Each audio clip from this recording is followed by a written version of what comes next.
ನಮಸ್ಕಾರ ಸ್ನೇಹಿತರೆ, ಆಯುರ್ವೇದಿಕ್ ಟಿಪ್ಸ್ ಇನ್ ಕನ್ನಡ ಚಾನಲ್ಗೆ ಸ್ವಾಗತ.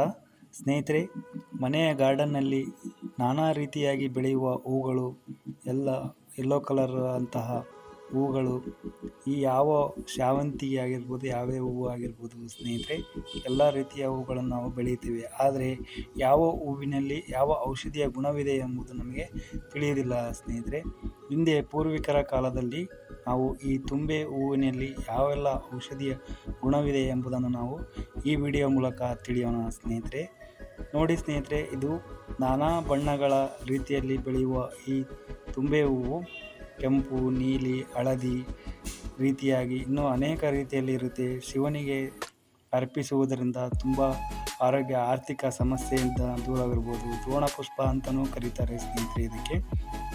ಹಾಗೆಯೇ ಗಣೇಶನಿಗೂ ಕೂಡ ಇದನ್ನು ಅರ್ಪಿಸುವುದರಿಂದ ಆರ್ಥಿಕ ಸಮಸ್ಯೆ ಇದ್ದವರಿಗೆ, ತುಂಬ ಸಾಲ ಬಾಧೆ ಇರುವವರಿಗೂ ಕೂಡ ಇದು ಒಳ್ಳೆಯ ಒಂದು ಆಗುತ್ತೆ ಸ್ನೇಹಿತರೆ.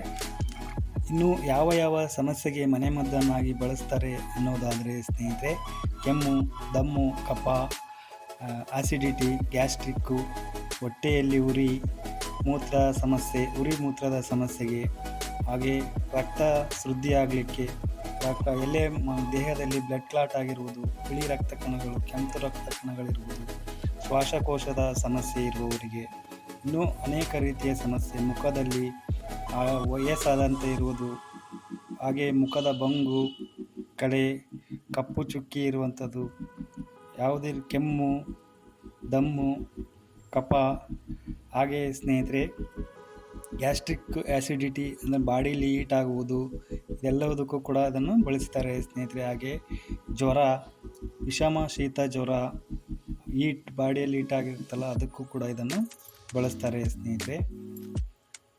ದೇಹದಲ್ಲಿ ಜಂತುಗಳು ಆಗಿರುವುದಕ್ಕೂ ಕೂಡ ಇದನ್ನು ಮನೆಮದ್ದಾಗಿ ಬಳಸ್ತಾರೆ ಸ್ನೇಹಿತರೆ. ಯಾವುದಕ್ಕೆ ಯಾವ ರೀತಿಯಾಗಿ ಮನೆಮದ್ದಾಗಿ ಬಳಸ್ತಾರೆ ಅಂದರೆ ಸ್ನೇಹಿತರೆ, ತಲೆನೋವಿಗೆ, ಶೀತ ತಲೆನೋವಿಗೆ ಇದರ ಎಲೆಯ ರಸವನ್ನು ಒಂದು ಎಡಗಡೆಯ ಮೂಗಿನ ಇದರಲ್ಲಿ ಹಿಂಡಿಕೊಳ್ಳುವುದರಿಂದ, ಹಾಗೆಯೇ ಅರ್ಧ ತಲೆನೋವು ಇರುವವರು ಸ್ನೇಹಿತರೆ ಈ ಎಲೆಯ ರಸವನ್ನು 2-3 ಹನಿಯಷ್ಟು ಬಲಗಡೆಯ ಮೂಗಿನ ಇದರಲ್ಲಿ ಹಾಕೋಬೇಕು. ಡ್ರಾಪ್ಸ್ನ ಥರ ಹಾಕೋಬೇಕು ಸ್ನೇಹಿತರೆ, ತುಂಬ ಜಾಸ್ತಿ ಹಾಕೋಬಾರ್ದು. ಇದನ್ನು ಹಾಕೊಳ್ಳೋದ್ರಿಂದ ಅರ್ಧ ತಲೆನೋವು ಇರುವುದಿಲ್ಲ. ಪೂರ್ತಿ ತಲೆನೋವಿರೋರು ಎರಡೂ ಕಡೆಯೂ ಸ್ವಲ್ಪ ಹಾಕ್ಕೊಂಡ್ರೆ, 3 ಹನಿಯಷ್ಟು ಹಾಕ್ಕೊಂಡ್ರೆ, ರಾತ್ರಿ ಮಲಗುವ ಮುಂಚೆ ಹಾಕ್ಕೊಂಡು ಮಲ್ಕೊಂಡ್ಬಿಟ್ರೆ ಬೆಳಗ್ಗೆ ಅಷ್ಟರಲ್ಲಿ ತಲೆನೋವು ಅನ್ನೋದಿರಲ್ಲ, ನಿದ್ರೆಹೀನತೆ ಅನ್ನೋದು ಇರೋದಿಲ್ಲ ಸ್ನೇಹಿತರೆ. ಹಾಗೆಯೇ ಇದರ ಎಲೆಯ ರಸ ಒಂದು 10-20 ರಸಕ್ಕೆ ಜೇನುತುಪ್ಪವನ್ನು ಸೇರಿಸಿ ಕುಡಿಯುವುದರಿಂದ ಶೀತ, ಜ್ವರ, ಕೆಮ್ಮು, ನೆಗಡಿ, ಕಫ, ಅನೇಕ ರೀತಿಯ ಸಮಸ್ಯೆಗಳಿಗೆ ಇದು ರಾಮಬಾಣದಂತೆ ಕೆಲಸ ಮಾಡುತ್ತೆ ಸ್ನೇಹಿತರೆ. ಹಾಗೆಯೇ ಮುಂದಿನ ಉಪಯೋಗವೇನೆಂದರೆ ಸ್ನೇಹಿತರೆ, ಮಂಗನ ಬಾವು ಅಂತಾರಲ್ಲ ಸ್ನೇಹಿತರೆ, ಆ ರೀತಿ ಆಗಿದ್ದವ್ರಿಗೂ ಕೂಡ ಇದು ತುಂಬ ಒಳ್ಳೆಯ ಮನೆಮದ್ದು ಅಂತಲೇ ಹೇಳ್ಬೋದು. ಇದರ ರಸಕ್ಕೆ ಆಗಲೇ ಹೇಳಿದ್ನಲ್ಲ ಸ್ನೇಹಿತರೆ, ಅದೇ ಜೇನುತುಪ್ಪವನ್ನು ಸೇರಿಸಿ ಕುಡಿಯೋದ್ರಿಂದ ಮಂಗನ ಬಾವು ಕಮ್ಮಿ ಆಗುತ್ತೆ. ಹಾಗೆಯೇ ಆಗಿರೋ ಜಾಗಕ್ಕೆ ಇದರ ಎಲೆಯ ರಸವನ್ನು ಆಗಿರೋ ಜಾಗಕ್ಕೆ ಒತ್ತಿಡೋದ್ರಿಂದ 1 ವಾರ 15 ದಿನದಲ್ಲೇ ಅದು ನಿಧಾನವಾಗಿ ಕ್ರಮೇಣ ಕಡಿಮೆ ಆಗುತ್ತೆ ಸ್ನೇಹಿತರೆ. ಹಾಗೆ ಇದರ ಮುಂದಿನ ಉಪಯೋಗವೇನೆಂದರೆ ಸ್ನೇಹಿತರೆ, ನಿದ್ರಾಹೀನತೆ ಸಮಸ್ಯೆ ಇರುವವರು ಸ್ನೇಹಿತರೆ ಇದರ ರಸವನ್ನು ಅರ್ಧ ಚಮಚ ಇದರ ರಸ, ಅರ್ಧ ಚಮಚ ಜೇನುತುಪ್ಪ, 2 ಸಮ ಪ್ರಮಾಣದಲ್ಲಿ ಸೇವನೆ ಮಾಡುವುದರಿಂದ ನಿದ್ರಾಹೀನತೆಯಿಂದ ದೂರವಿರಬಹುದು ಸ್ನೇಹಿತರೆ. ಹಾಗೆ ಇನ್ನು ಮುಂದಿನ ಉಪಯೋಗವೇನೆಂದರೆ, ಜ್ವರ, ವಿಷಮ ಶೀತ ಜ್ವರ, ಕೆಮ್ಮು, ನೆಗಡಿ ಅಂಥದಕ್ಕೂ ಕೂಡ ಸೇಮ್ ಅದೇ ಥರನೇ ಹಿಂದೆ ಹೇಳಿದ್ನಲ್ಲ ಅದನ್ನೇ ಪಾಲನೆ ಮಾಡಿದರೆ ಬೇಗ ವಾಸಿಯಾಗುತ್ತೆ ಸ್ನೇಹಿತರೆ. ಇನ್ನು ಮುಂದಿನ ಉಪಯೋಗವೇನೆಂದರೆ ಸ್ನೇಹಿತರೆ, ಇದರ ರಸವನ್ನು ರಕ್ತಸ್ರಾವ ಆಗಿರುವ ಸ್ಥಳಕ್ಕೆ ರಸವನ್ನು ಇರುವುದರಿಂದ ಗಾಯಗಳಾಗಿರ್ಬೋದು, ಗುಳ್ಳೆಗಳಾಗಿರ್ಬೋದು, ಯಾವುದೇ ರೀತಿಯ ಮುಖದಲ್ಲಿ ಆಗಿರುವ ಫಂಗಲ್ ಇನ್ಫೆಕ್ಷನ್ನು, ಡಾರ್ಕ್ ಸರ್ಕಲ್ಸು, ಈ ಥರ ಯಾವುದೇ ರೀತಿಯ ಸಮಸ್ಯೆ ಇದ್ದರೂ ಕೂಡ, ರಕ್ತದಲ್ಲಿ ಕೂಡ ತೊಂದರೆ ಇದ್ದರೂ ಕೂಡ ಇದ್ರ ಮನೆ ಮದ್ದಿನಿಂದ ನಾವು ವಾಸಿಯಾಗುತ್ತೆ ಸ್ನೇಹಿತರೆ. ಹಾಗೆಯೇ ಕಣ್ಣಿನ ಸಮಸ್ಯೆಯು ಕೂಡ ತುಂಬ ರಾಮಬಾಣದಂತೆ ಕೆಲಸ ಮಾಡುತ್ತೆ ಸ್ನೇಹಿತರೆ.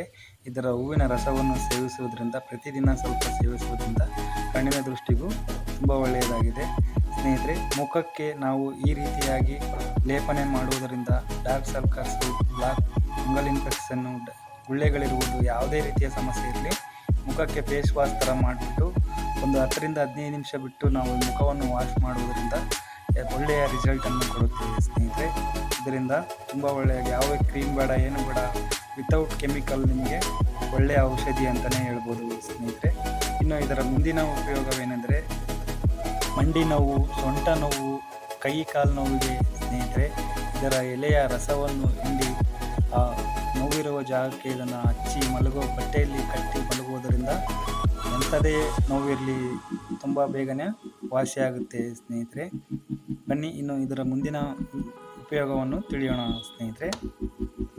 ಕೀಟಗಳ ಬಾಧೆಗೂ ಕೂಡ ಇದನ್ನು ಔಷಧಿಯಾಗಿ ಯೂಸ್ ಮಾಡ್ತಾರೆ ಸ್ನೇಹಿತರೆ. ಯಾವ ರೀತಿ ಅಂದರೆ ಇದರ ಎಲೆಯ ರಸವನ್ನು ತೆಗೆದುಬಿಟ್ಟು ಬಾಟ್ಲಲ್ಲಿ ಹಾಕಿ ಅದಕ್ಕೆ ಸ್ವಲ್ಪ ನೀರು ಮಿಶ್ರಣ ಮಾಡಿ ಹೂವಿನ ಗಿಡಗಳಿಗೆ, ಹಣ್ಣಿನ ಗಿಡಗಳಿಗೆ ಎಲ್ಲ ಇದನ್ನು ಸ್ಪ್ರೇ ಮಾಡುವುದರಿಂದ ಕೀಟಬಾಧೆಯ ಸಮಸ್ಯೆಗಳಿಂದ ದೂರ ಇರ್ಬೋದು. ಹಾಗೆಯೇ ಸ್ನೇಹಿತರೆ, ಮನೆಯ ಅಕ್ಕಪಕ್ಕದಲ್ಲಿ ಬೆಳೆಯುವುದರಿಂದ ಸೊಳ್ಳೆಗಳ ಕಾಟದಿಂದನೂ ಕೂಡ ನಾವು ಮುಕ್ತಿಯನ್ನು ಹೊಂದ್ಬೋದು. ಹನಿ ಕಿಂಗ್ ಅಂತಂತನೂ ಕರೀತಾರೆ ಸ್ನೇಹಿತರೆ ಇದನ್ನು.